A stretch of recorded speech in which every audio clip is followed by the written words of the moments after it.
There is blood and burning rubble scattered around the central square of the gnome village. A frost giant has just struck down Zartok the tiefling wizard with an enormous boulder, and the frost giant is now beginning to tear into the gnome meeting hall building next to him. An enormous ice-covered bear has knocked over the structure over the town's well, and it is now making its way toward Terra's unconscious body. Starting at the top of initiative, Terra, make another death saving throw. So far you have one successful save. Okay. 2. 2. We have one successful save and one unsuccessful save. So Terra continues to bleed out on the pavement in the snow in the town square. We're going to leave Terra and Zartok now and go back to earlier in the day, back inside the Wizard Fortress, inside the Hall of Worlds, inside World 83, in the city of Archrival.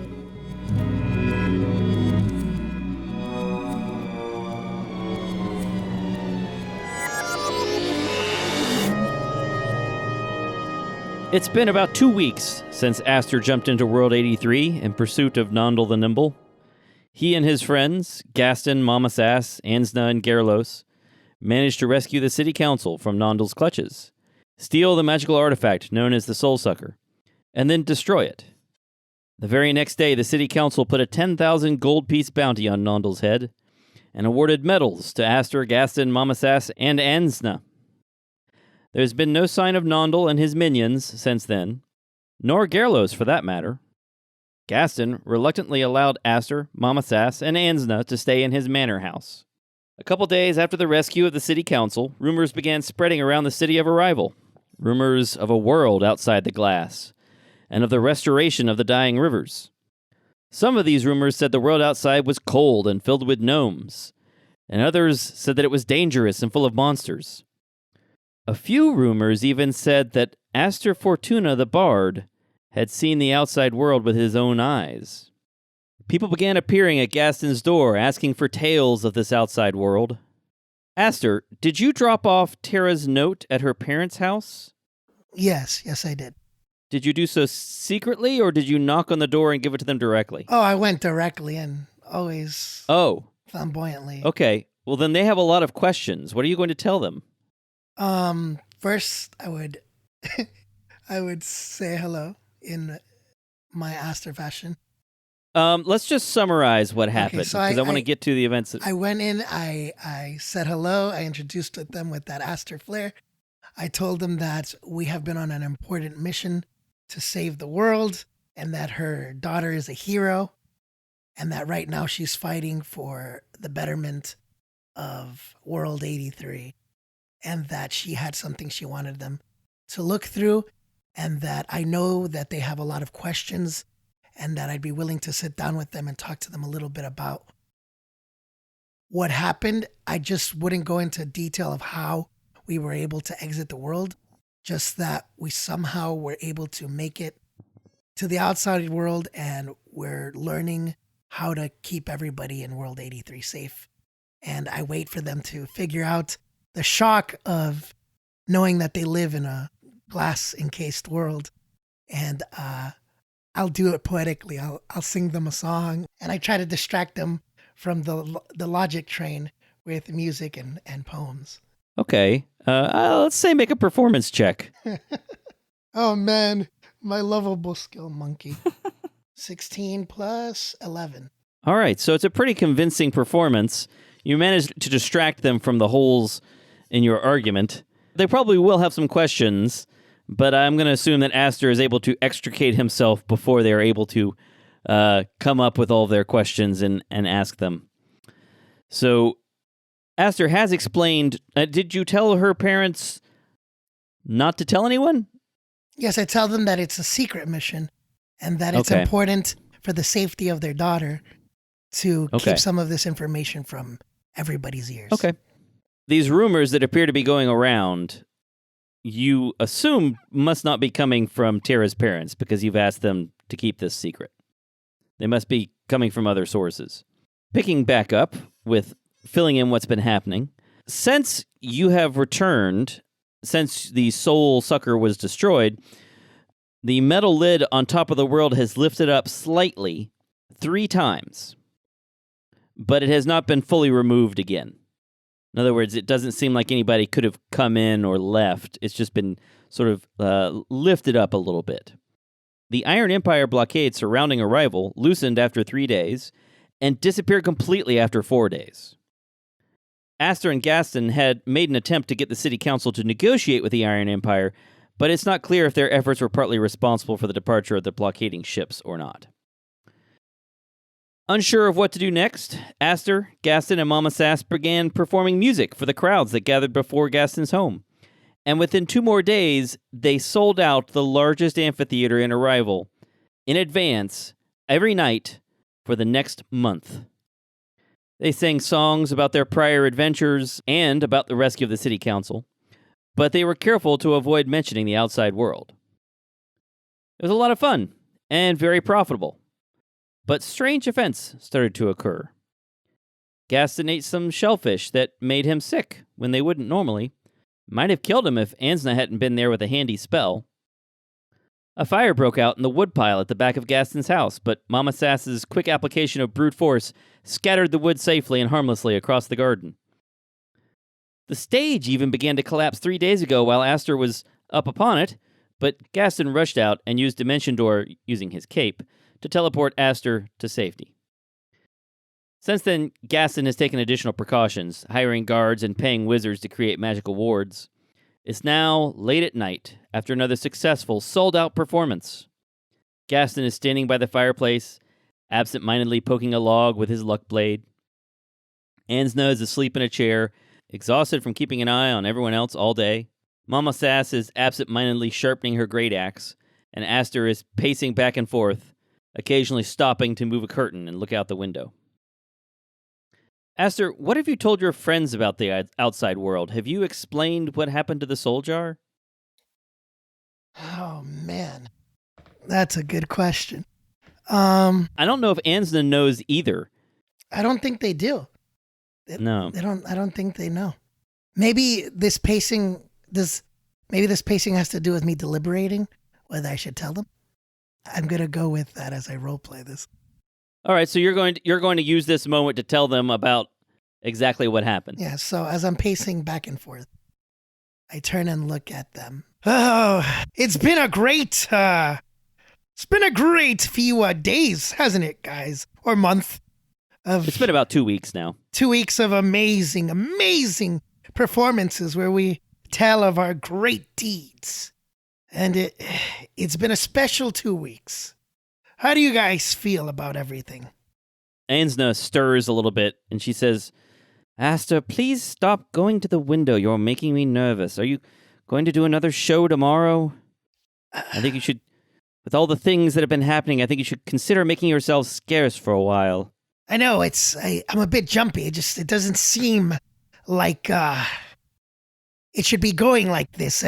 It's too much of a coincidence that these things are happening, and I'm starting to get a little angsty. It's not the only thing that's on my mind, and I've been pondering this.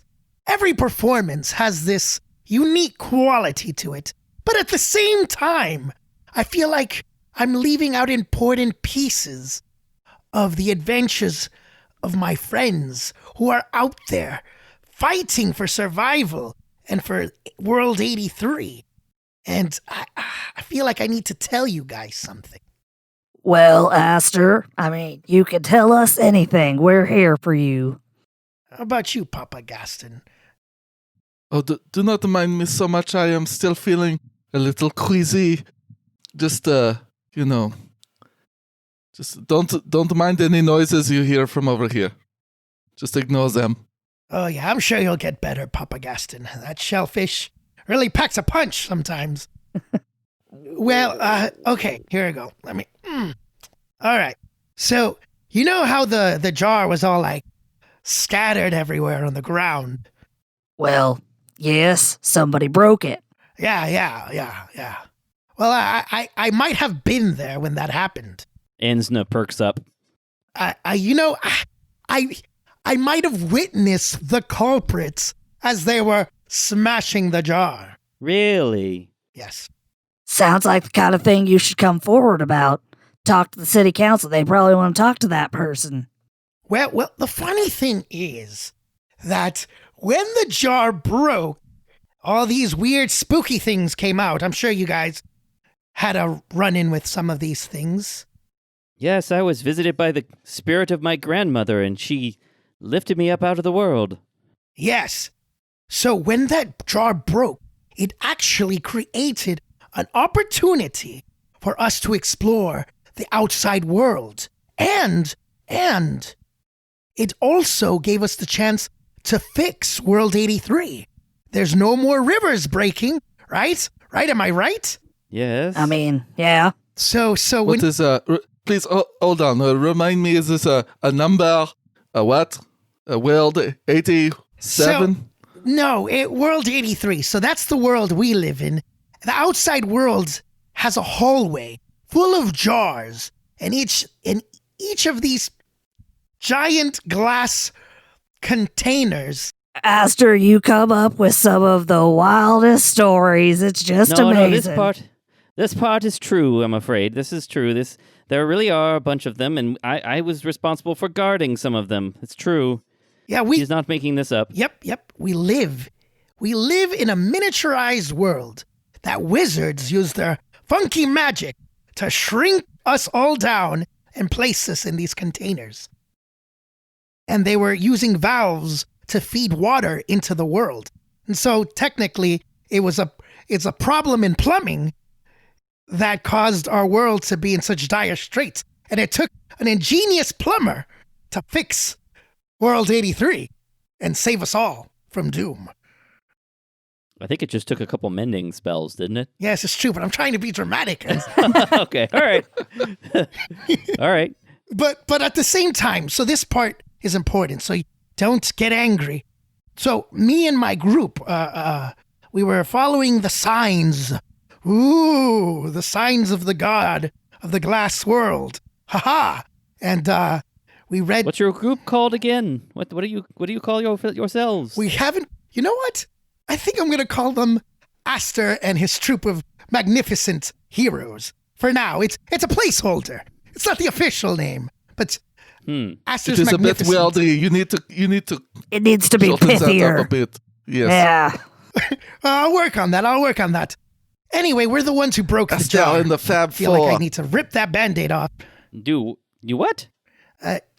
Papa Gaston, I think you may have missed the big details right there. You what? See, Papa Gaston has the right idea. Just let it go right over your head so you don't have to ponder it for too long.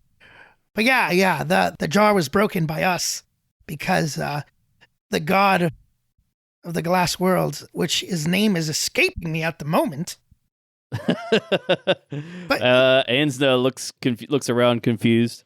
The god of the glass worlds? I don't really. I mean, there's a lot of gods, but the one that really helped us out with our jar and giving us clues to getting out, he put little clues around our world for us to find. And me and my comrades found these clues and made the decision that it meant we had to break the jar to save the world. Oh, you're talking about foresight? Yeah, that one. Exactly. The god Foresight. Yes. Yeah, I'd heard he was dead, though. Nope. Oh, Aster, I told you not to join a cult. No, it wasn't we're heroes, I swear. If you're going to do anything, you start a cult, and you be the cult leader, not... Anyway, keep going, sorry. I mean, there was a very charismatic woman who was a hero and a leader at the same time, and we survived pretty well with her. I was more of the voice of reason and charm and love. You know what I mean? That does seem like you, Aster. The voice of reason. Yes. Well, in fact, I follow a god who is a god of reason. I came to know this god in the outside world. He's called Assembler in the Square. He's a god of light and truth and reason. And yes, that's how I've gained my powers. Although they're much weaker in here when the lid is closed, the roof is off the world, I've found. You made a pact with one of the gods? Yes, I'm now a follower of Assembler in the Square. Interesting. One of my friends made a pact with the god. I didn't make a pact with it. She was just a very lovely statue. Her name was Seafoam Wanderer, and I think she really helped us out with the fight against Nandal. I feel like that name should be pithier, too. Yeah, their names are somewhat unwieldy, I'm afraid. They sound very old-fashioned.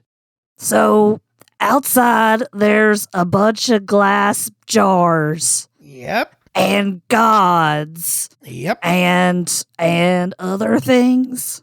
I mean, oh my God. There was these gnomes, little tiny people. The gnomes were very strange. Yeah, there was them, smaller than halflings, I think, or about their size. They're a little smaller. But the worst of the worst was these things called demons and devils. These horned creatures spawned from your worst nightmares that would enter a room and just fill it with this disgusting odor of eggs that were rotting. These things were grotesque. I hated them. There's been Ansna's shaking her head. There's been days where Papa Gaston has filled rooms with that kind of odor, especially after the stomach thing. I said I am sorry. I don't know what else to say about that. You are in my house. This is where I do that. I'm just saying that it doesn't seem like that's specific to these demons and devils and things. Yes, maybe I am a demon.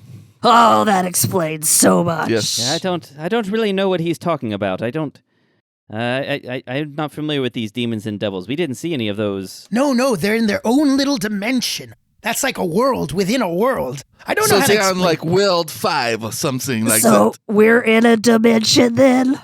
No, we're in a dimension where the people in that dimension put us in a little pocket thing. Like a little smaller. No, don't put me in a pocket. I'm telling you, these things are real, Enzna. They live in a weird world outside of our world. Man, I gotta get real. I wish Paxton was here. Gotta get real scientific on you all. And I'd rather... No, please do not. Please do not do that. It has taken me a long time just to get used to the whole idea of me being in one little glass thing. And it being like stuff outside. Anyway, it is a lot. Just know that your worst nightmares ever imagined are what these creatures are. So if we ever venture out of this glass jar, just look out for horned creatures with reddish skin and creepy faces. Mama Sass is still sharpening her axe and says, well, Aster, I'm sure you did what you needed to do. I trust you, boy. Thank you, Mama Sass. Ansna stirs a bit more. She says, Aster, please just step away from the window. You're making me nervous. I have to think about your safety all the time now. Are you going to do another show tomorrow? I think maybe you should consider making yourselves scarce for a while. I mean, I don't know. What do you guys all think? I am getting angsty. I feel like these things are happening more steadily. I'm starting to feel this weird sensation that it's someone out to get us. And I have ideas of whom that might be, but I just haven't heard of them stirring up in quite a while. Look, I can't really go to sleep until you're all safe in bed. So, and as you can tell, I'm exhausted. Could we all just go to bed? Could you all just go lie down, please? I didn't know you cared so much, Enzla. I really, really appreciate it. Well, I think I became a good guard when I was outside, and, I was sent back in to protect you, and I'm doing that. I wish I knew what happened to Gerlos. Me too. I miss Gerlos. Who is that? I don't remember who that is. I don't know who you're talking about. He's the idiot? You remember the idiot? There are so many of those. It is like a field of flowers. It is whatever. He was with us when we fought Nandal. Okay. Whatever you say. Sure. Yeah. Mama Sass plucks a hair from her head, drops it over her axe, and watches it split, and says, well, I think I've got this good and sharp. I am ready for bed. This is so disconcerting. All right. Well, you should get some rest. What were you going to say? No, she needs her axe sharp before she sleeps. It's weird. It's better to be safe than sorry. I just worry about sleepwalking. You know, You should. I am. Well, Enzna, thank you. You should also get some rest. I mean, you can't be guarding all night. I will, once you're all in bed. So, I assume everyone's going to go to bed then? Yeah. Yeah. How much of Gaston's fortune has been given to the giant orc? Probably still not as much as she wants. All right. Well, you're all making a decent amount of money from these concert performances. Oh, there you go. Yeah, I mean, you've got money coming back in now. Aster, as you're walking up the stairs to the bedroom, you suddenly hear a voice in your head. And the voice says, Aster Fortuna, it is I, Mun. You know, Mun the Immortal. I've just heard interesting news about you.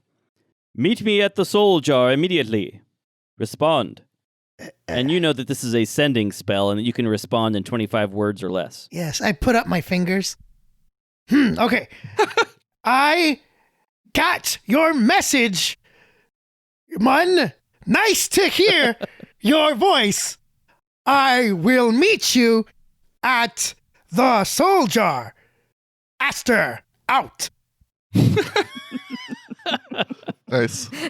Why isn't it All right. syllables? Why is it words? Is it just Isn't that strange? more of a pain in the butt to count Yeah. syllables than words, I guess? I guess so. It does seem strange. Phonemes or something. I don't know. Anyway, yeah, so Mun sends another message back to you, and he says, Excellent, I will see you there shortly. Do not delay. You got it, boss. All right. I need to figure this out. Do I go by myself? Nah. Let me ask the others if they want to join. Well, Ansna is heading up the stairs behind you, and she stops as you stop on the stairs and says, What? What is it? So, I just got a voice in my head from Mun the Immortal. And he wants us to meet him at the Soul Jar. Now? Yeah, right now. It's late. I mean, it could just be us. Could be a romantic rendezvous with a wizard. She raises an eyebrow. You're talking about romancing the wizard and not me, right? Who's romancing a wizard? Mama Sass has made it almost all the way up the stairs and has turned around at this. Saved by Ansna the shouts orc. up the stairs. Aster says that he's going to go romance a wizard. That seems No, like a weird choice, but I respect it. Well, sure, I'm not particular to romancing anything, really. All right. You know what? Let's go find... Mama Sass, would you like to go with us to talk to a powerful wizard by the Broken Soul Jar? Might there be fighting of some sort or a performance of some sort? I mean, there's always a performance, but I don't know if there's going to be fighting. Mun's a pretty good dude. I mean, sure, why not? Papa Gaston! I don't know if it reverberates throughout the room. Would you like to come with me somewhere? Gaston stomps down the stairs. He's fully ready to go. And he's got two people behind him with pillows. And cheese. And they're ready. And cheese and wine. Yes. It is cheese and wine. If you're going to meet a powerful wizard, you need to bring this of course. Yes, I'm ready to go. I could use some more cheese. Ansna is obviously not happy about this, but she picks up her spear and shield. She goes to the front door and says, Let's get this over with. Okay. So it's a 45-minute walk to get to the Soul Jar. Poor Ansna. The streets are crowded with heavily loaded wagons that are banned from the streets during the day. These thin out as you pass the warehouses, restaurants, and shops that are their destinations. It becomes quieter as you pass through another residential section of town. These are some of the oldest buildings still standing, although they're not all attractive or well-maintained.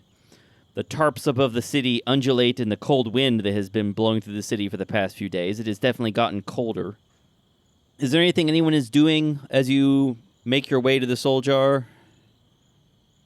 Anything anyone's talking about or anything you want to look for or... Gaston's making small talk with people as he passes by. Okay. If there's the few that are out, he's like, Hey, Mrs. Butterwells, you look so good today. Some people are very excited to see you. Some people say, look, you can hear them whispering, look, it's Gaston. And there's Aster Fortuna. There's Mama Sass. Hey, that is not my cat. Sorry. Hey, that is the Fonz.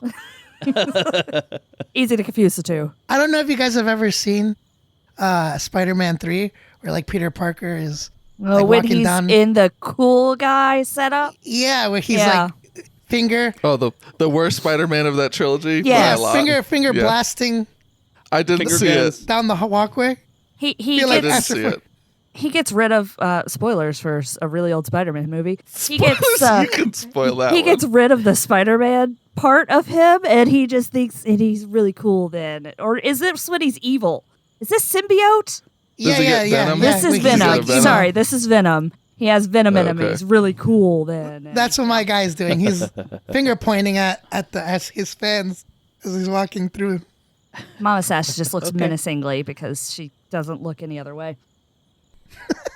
Okay. Yeah, the crowd thins out as you continue to make your way down the streets. Ansna does not react to these crowds at all. She's just sort of looking around.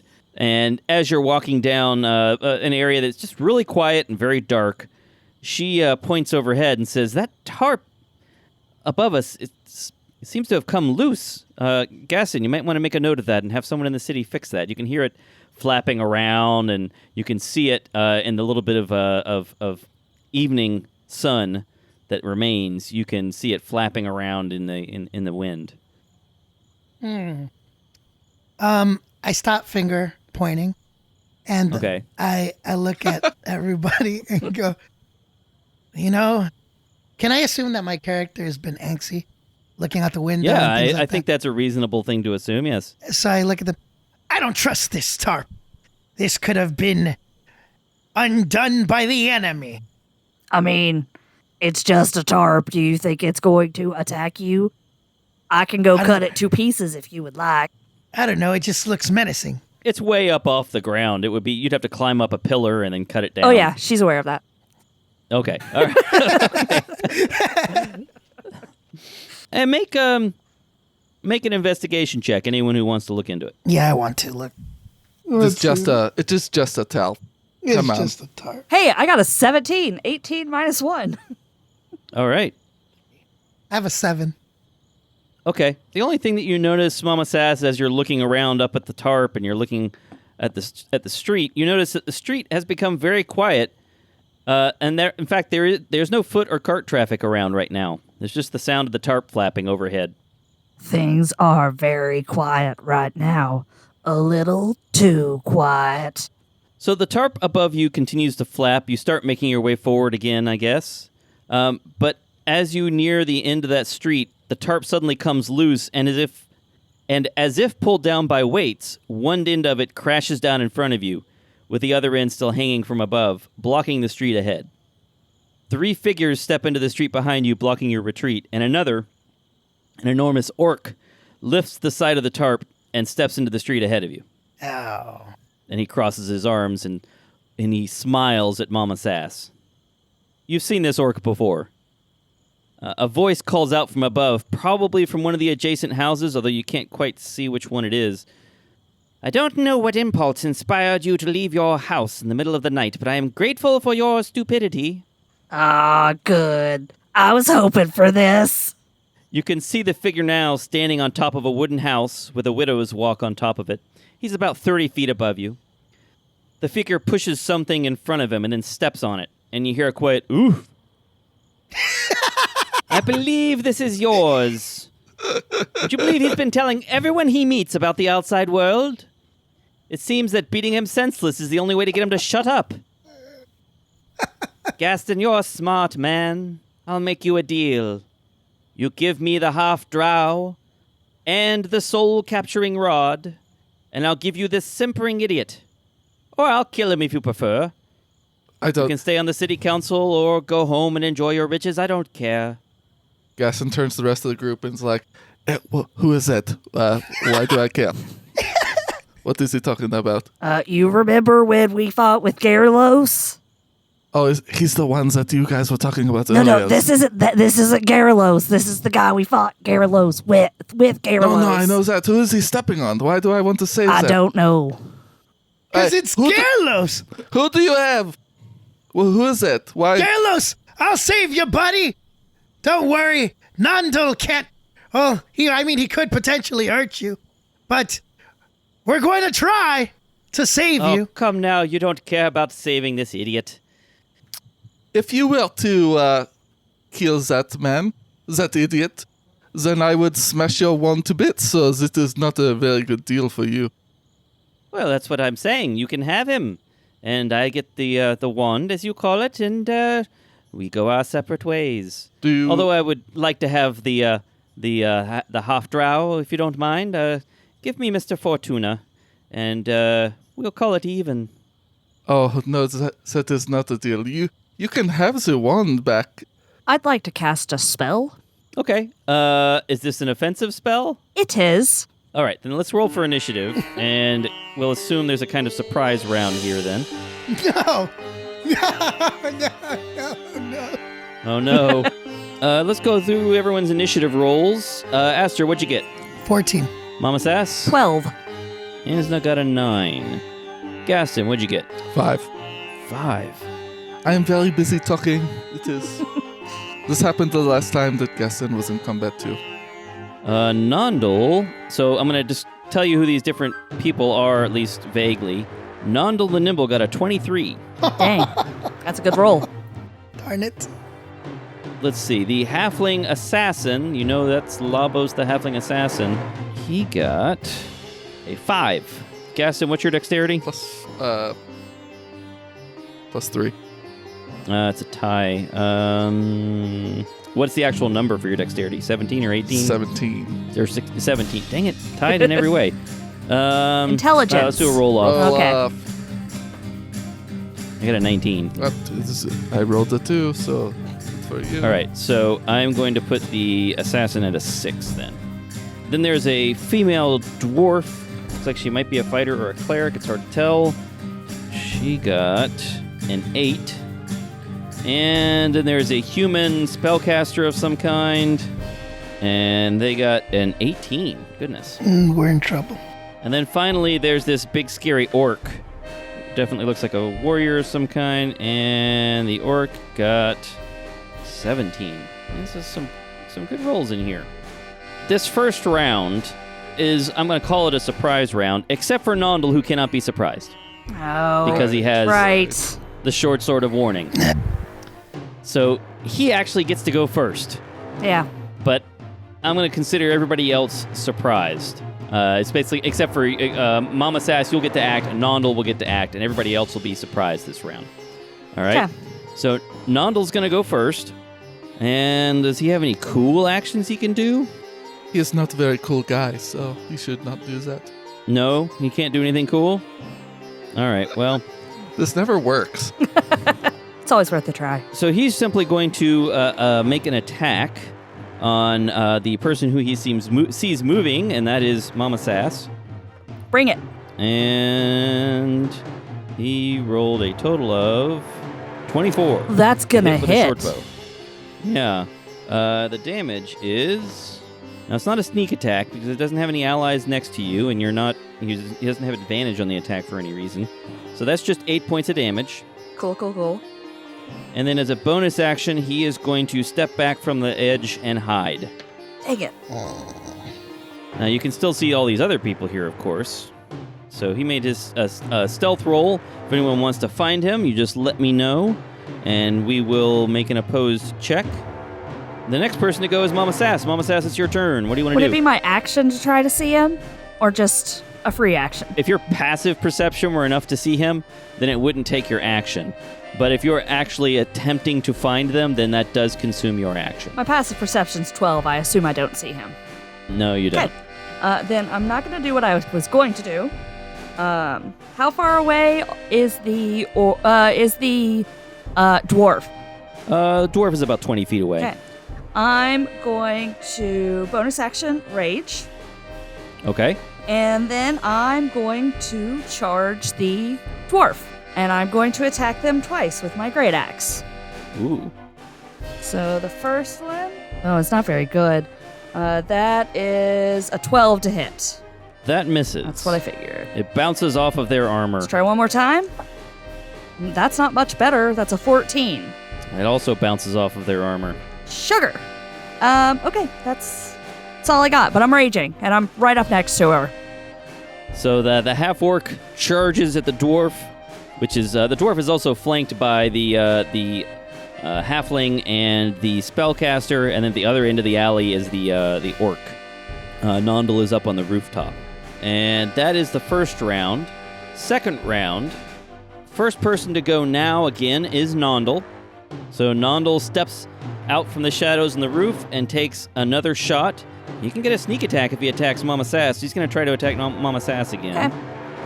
And let's see, that is a total of 22. Hits. All right. 9 points of regular damage, which you cut in half to 4. Pretty sure I cut it all in half. Yeah, that's right. You cut it all in half. And then for the sneak attack, you take 13, cut in half to 6. So 10 total. 10 total. Okay. And then he steps back into the shadows on top of the roof and attempts to hide. If anyone wants to try to find him, let me know. That is his turn. Next person to go is the spellcaster that is standing in front of Mama Sass. And he looks kind of panicked to have this half-orc standing right in front of him. So he points at Mama Sass and casts a spell. Mama Sass, make a Constitution saving throw. Okay. Ugh, why am I rolling badly? 13. Oh, you did not pass. I You were think struck so. by a ray of enfeeblement. And let's see what that does. A black beam springs forth from the caster's finger, striking you. Oh, wait. This says he has to make a ranged spell attack. Oh, first he has to roll to hit you. Oh, Constitution's at the end of my turns. That's right. Yep. Okay. All right. So first he has to try to hit you. So he rolled a 25. Yep, that's going to hit. My goodness. Yep, that's going to hit. Very good rolls over here. So he does hit you. And that means that you are now only going to deal half damage with your weapon until the spell ends. And you get to save at the end of your turn. Okay. To try to end the effect. Okay? Here's a question, real quick. Yes. He's right up next to me. Does that mean he has disadvantage on a ranged attack? That only applies to ranged weapons. Okay. It doesn't apply to ranged spells. Okay. Let's see.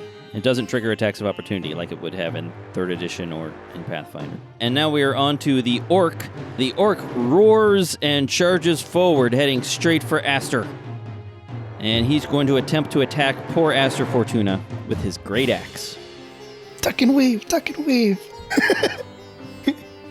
All right. 17. That hits, yes. Okay. And I'm going to go ahead and roll to see what the second attack does while I'm at it. 21 also hits then. Mm-hmm. All right, so let's roll damage. The first hit, 15 points of damage. And the second hit is just 5. Okay, so 20. And he action surges Ooh. Oh, no. and attacks you again. What is that? I can't see what number that is. That is a total of 18. Hits. That's a hit. And a total of 14. Does not hit. Ah, he misses you once, but he does manage to hit you again. So with 4 powerful swings, only 3 of them connect, but this one does 12 points of damage, this last one. Good Lord in heaven. So he is slashing at Aster, knocking him backward, I'm already almost out. smashing through his armor, Okay. inflicting some serious damage. This does not look good. But that means, Aster, it is your turn. Okay. Ow. Ow, ow, ow. I'm going to hypnotic pattern everybody who can see me. Everyone? No, just the enemies that can see me. You create a twisting pattern of colors that weaves through the air inside a 30-foot cube within range. The pattern appears for a moment and vanishes. Each creature in the area who sees the pattern must make a wisdom saving throw. On a failed save, the creature becomes charmed for the duration. While charmed by this spell, the creature is incapacitated and has a speed of 0. All right, so you have to choose who you want to get inside this 30-foot cube. Yes, the orc. So you could get the orc by himself, you could get the 3 people that are fighting Mama Sass, or you could try maybe to put it up on top of the roof and hope that you can capture Nondel. What was the size Well, of no, the... it's a 30-foot cube, and it's whoever can see. I was 20 feet away from them when I moved. Right, and you moved right up next to them to attack, right? Yeah. So I would be 20 feet away from... That's right, but it's a 30-foot cube, and you can put the cube wherever you want. It's not a 30-foot cube centered on you. It's a 30-foot cube anywhere you want to place it. Yeah, but if I place it on myself, If you place it on yourself, you're going to get Gaston and Ansna, because they're right next to you as well. but it affects everybody or just enemies? Yeah, every creature inside this 30-foot cube, inside that area, who sees this pattern, has to make a wisdom saving throw. Oh boy, maybe that's not a good idea. You can place it on top of those 3 people that are fighting Mama Sass. Yeah, you can. It wouldn't affect Mama Sass if you just place it just beyond her. So you can capture 3 people with inside this cube. You can get the orc inside the cube, or you can maybe take a chance that maybe you'll be able to capture Nondel inside the cube. You're not exactly sure where he is. No, I'm going to trust Ensna, and I'm going to try to incapacitate those 3. So you're going to put it on top of the people who are right next to Mama Sass. Yeah.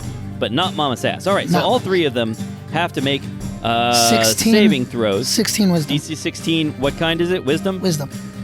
All right, DC 16 wisdom saving throws. All right, so let's check first the dwarf.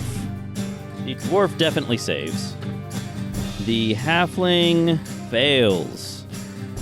And the human spellcaster, 11, also failed. Okay. Yes! You've affected the wizard and the halfling. So both of them are charmed for the duration. They are incapacitated and have a speed of 0. So here we are on round 2. So as long as we don't hit them, then they're good. Right. And that continues for how many rounds? Up to 1 minute. So for 10 rounds. And let's see here. What can I do as a bonus? As a bonus, I can't use a spell again. So what I'll do is I'll yell out, "Don't hit the ones that can't move, the dopey-looking ones." And then I will use, I will give Bardic Inspiration, I think. How are you giving Bardic Inspiration? I will, Giving an inspiring speech? Are you singing a song? What are you doing? I'm gonna sing. And I will give it to, who's next in the initiative order? The next person to go will be Mama Sass. I'm gonna give it to Mama Sass. And I will sing to her, "You believe you can fly.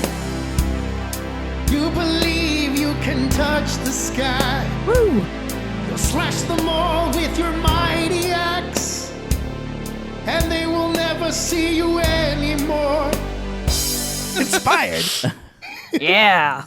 Mama Sass, you now have Bardic Inspiration. What die size is that now? Is it D8? It's a D8 now. And Mama Sass, it is your turn. Okay, I'm attacking that dwarf again. Okay. I'm gonna do it recklessly, so I have advantage. First attack is a 21 to hit. That's a hit. That is 12 damage. Ouch. Second attack is higher than that, 23. Yep, another hit. And that one is 10 damage. Oof.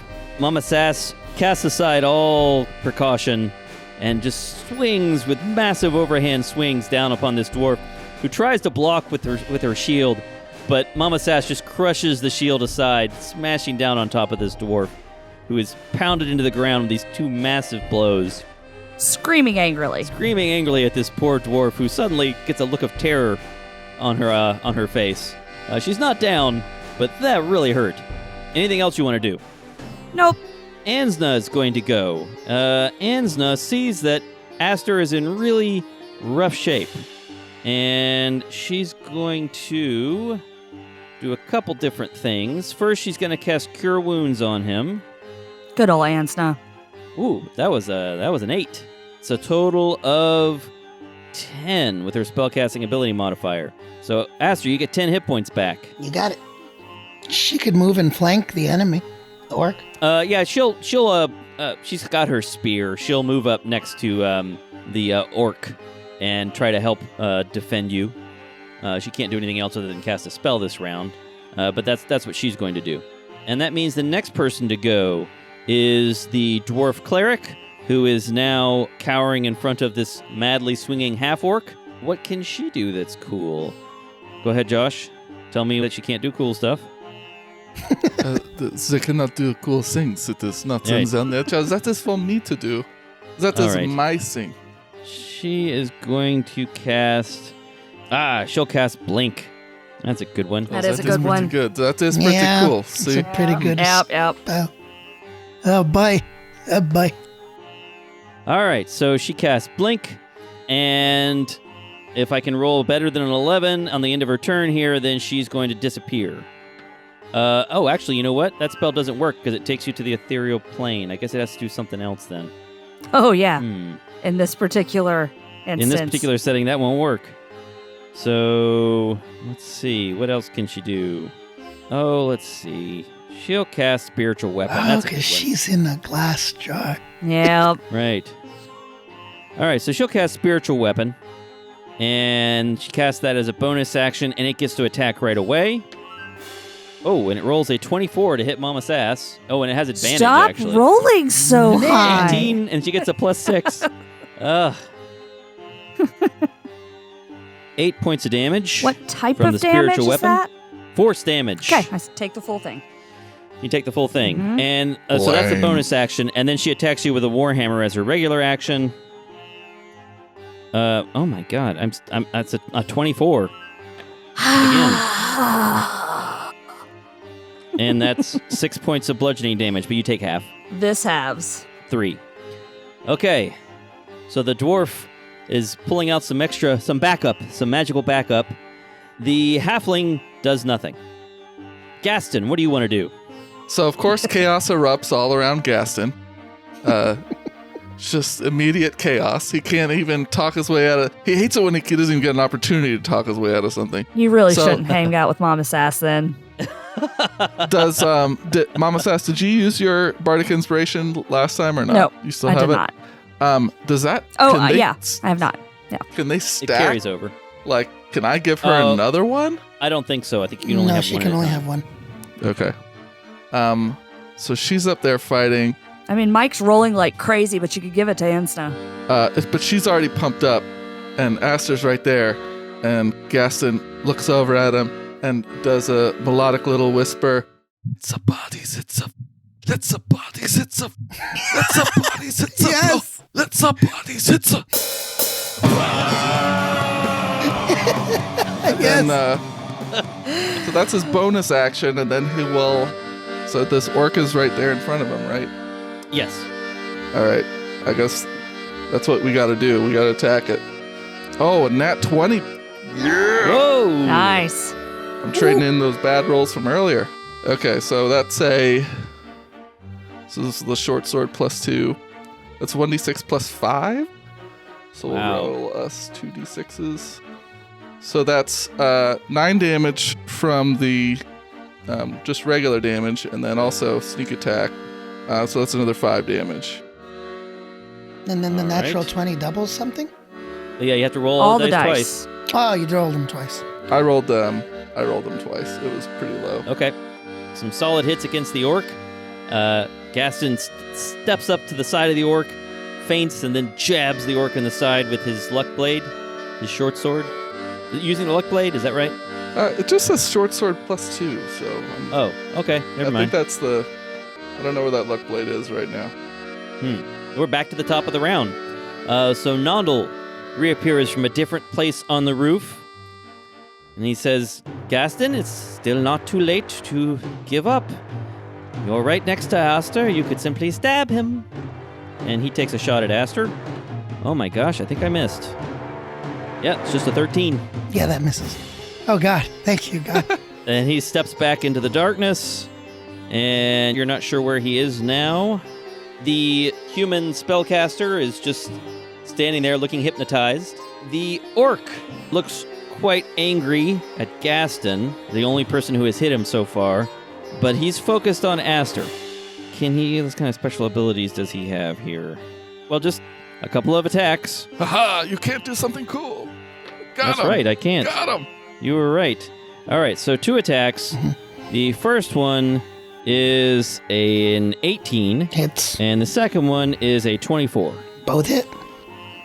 Ouch. Okay, this is bad. That is 12 points of damage, Why so much? Uh-huh. and the next one is 16 points of damage. What? Oh, man. Yes. I'm looking hurt, guys. So Aster's in bad shape. Mm. Hey, you know what, Chris? When you got hit after casting that spell, we should have rolled a concentration check. Oh, yeah, you're right. I have advantage because of Aster. And it's... How much damage did I take? It's half whatever the damage is. Or 10, whichever's higher. It was 12, so it's 10 that I have to beat. And I don't think I did it. Okay. Do you have an inspiration die you could use? I too? do have inspiration. I will use the inspiration. Yeah, you do have Bardic Inspiration. You want to add that? Yep, let's see what that does. If it's close. It puts me at... Okay, yeah, that will do it. That will be an 11. Yeah, so you beat the last attack's concentration check damage. Did he attack me twice? What Yeah, was the he second did. hit? One time he hit you for 12 for sure, and the other time, I I think don't remember. I think it was 16. 16 for the other one, which is another. You have to beat a 10 again. Okay. So go ahead and roll for the other one. No, this time I fail. That's an... Oh, no. But yeah, it's only an 8. That means that Aster, your spell has fizzled. It is Aster's turn. Okay, what do I do here? What's the right move? Do I go crazy and attack? How's he looking? He's only gotten hit once. He's got a little scratch. Okay. That helps me. I thought I got some pretty good, but You know what? Let's just attack him. All right, so are we flanking him? Do I get advantage? Oh, you do get advantage. Okay, I have my +1 dagger and my Oh, wait, I'm sorry. Whoa.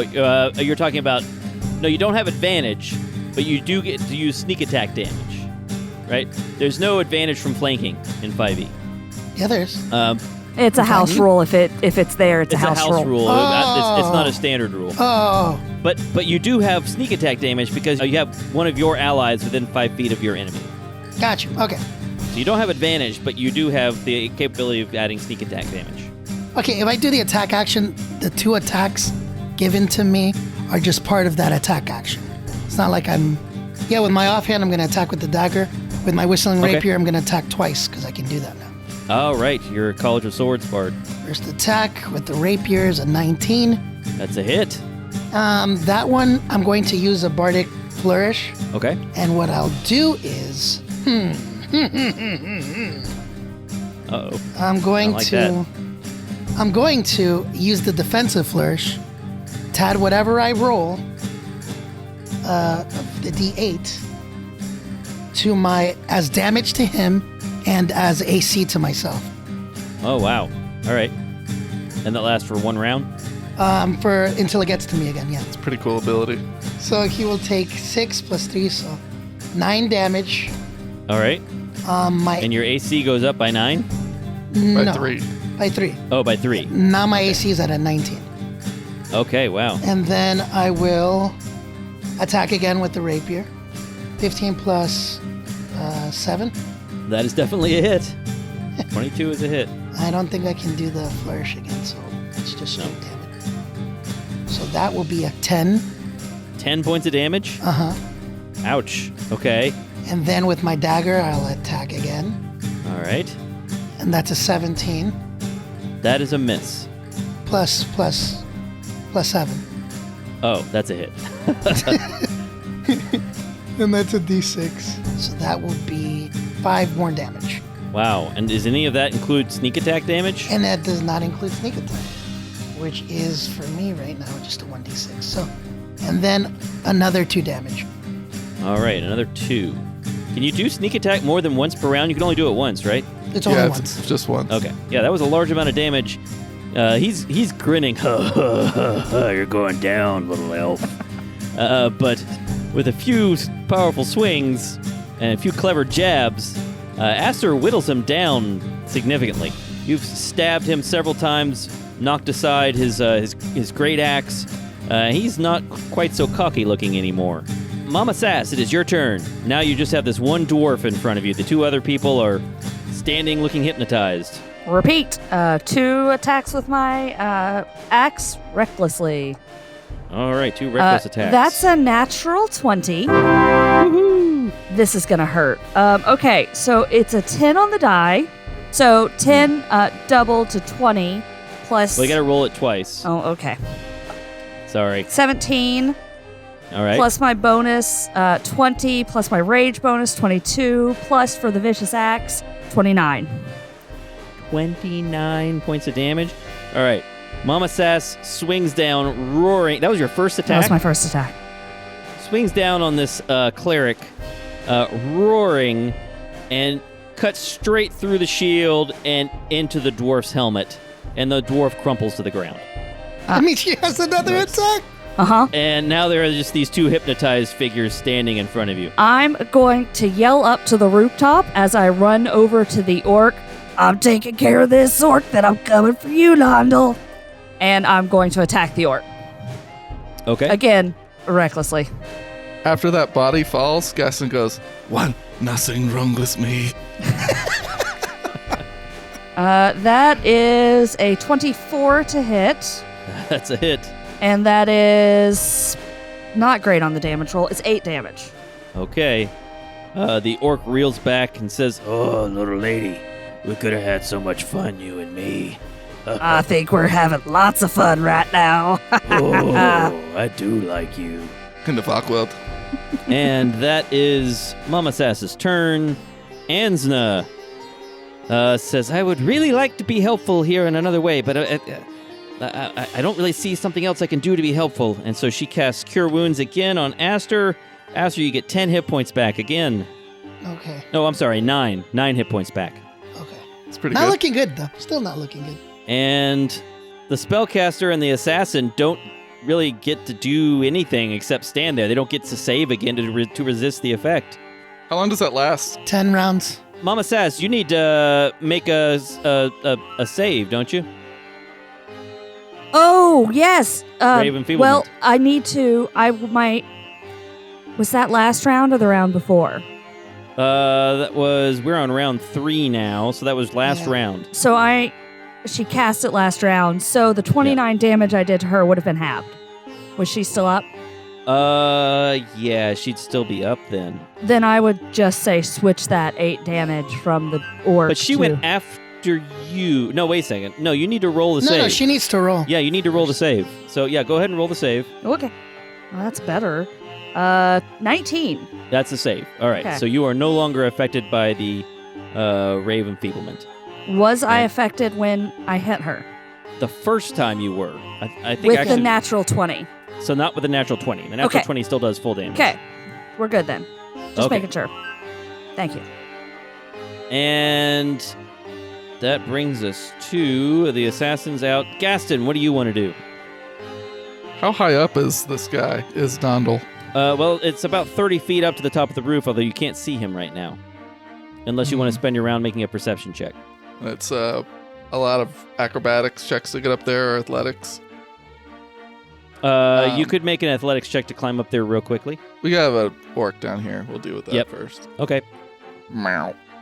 So that's a 18 to attack. That is a hit. Oh, very nice. Jabbing again with a short sword. Gaston gets past his defenses. Let me see if I have to declare this earlier. Nope. So he's going to use his psychic blade. So he's going to spend a point of bardic inspiration to do an extra 2d6 psychic damage, which I hope gets past barbarian stuff. Oh, he's not a barbarian. Oh, okay. So Whatever. yeah, roll your damage and sneak attack damage too. So that's 1, 2, 3, 4, 5, 6. D6s, 5 D6s. Wow, that's not a great roll. So that's 12 damage on the dice and an extra 5. That's 17 damage. Ouch. So you jab in the side and stab him in the leg, and the orc stumbles backward, and he is looking rough. He's looking like he doesn't have much more left in him. He's in rough shape. That is Nondel's turn. All right, Nondel appears on the roof, and the first thing he says is, Well, I warned you. And he kicks Garlos off the roof.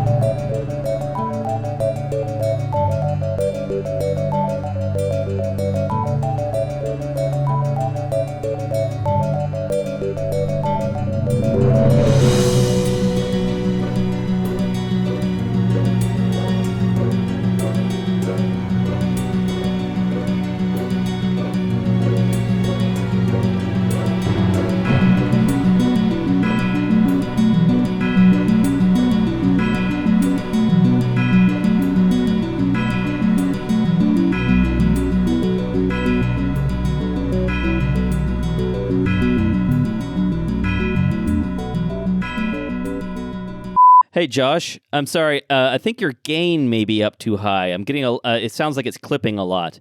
Is that something you can adjust, do you know? Is there a gain setting anywhere? I do not know. What is my gain? That is... in Audacity? Is that like... Let's see if there's a setting for Is that my own sound? Is that my volume? It should have something... Oh, I hope I didn't just mess up my recording. No, I don't think so. So if you look in the upper left-hand corner of Audacity, next to the little microphone symbol, you see that? Recording There's volume. That? Yeah, it's recording volume. Drag that a little bit to the left. Okay, that is... how is this better? Yes, I am in the yellow when I go up loud. That's good. Okay. Yeah, I think you were clipping before. It just means it was going into the red maybe too much. At least that happened a bit with the Pathfinder recording, and it still sounds okay. It's just sometimes when it gets really loud, it's hard to adjust it. Gaston must be in the red! It's easier to turn it up than it is to turn it down. You went German for a second. Yeah, that was... Yep. Well, if he gets angry, then he turns German. Satisfied. All right. Yes. So, anyways, you were discussing the world outside, and everyone sounds a little bit incredulous. I think you broke your Audacity there. Yeah. Yes, it came up as a giant blue splotch on the screen.